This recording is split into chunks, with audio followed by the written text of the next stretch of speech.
think about, this is an image that was coming to my mind as I was preparing this sermon.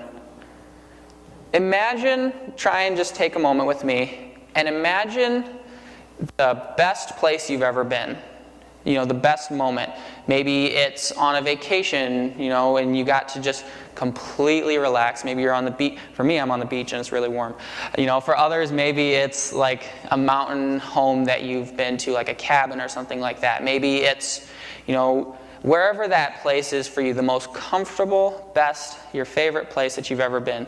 Imagine yourself right there where you are just totally relaxed, totally at peace, and you're right there.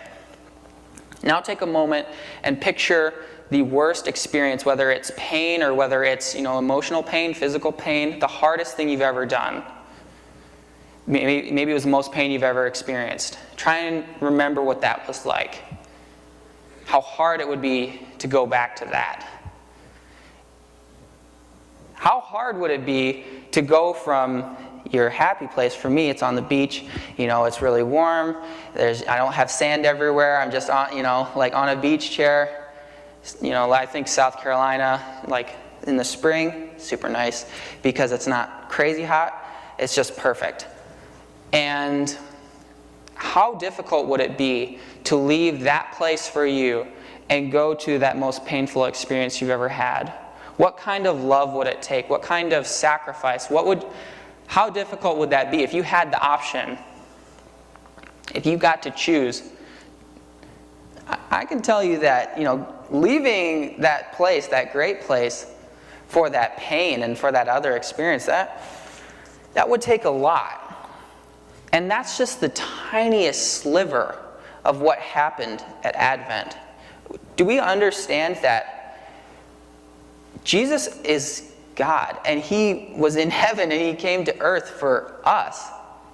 He wasn't obligated based on our end of the covenant. We didn't do anything that deserved that. We didn't, show him enough times that we were faithful, and then he said, okay, I guess you've held up your end, so, No. If anything, the history of Israel, the history of us, the history of just humanity on earth has shown us actually exactly the opposite. We have done everything to hurt the covenant with God. We have done everything to not hold up our end of the bargain throughout history. And yet he still left whatever you're picturing for, your happy place or whatever, heaven is just infinitely better than whatever you can picture. And his death on the cross is also far worse than we can picture, and his just leaving heaven to come to earth, both of those are so much more than, what we can even picture so far, what we've experienced. And he did that for us. If we don't grasp the depth of that love, we could totally miss, and we could totally just lose the weight and the importance that his coming to earth has. And then it really is just another day. Where we get together with family, where we have some presents, where we eat some food. We could totally miss that if we don't actually really grasp the depth of his sacrifice. The only reason to leave paradise for pain is an undying love.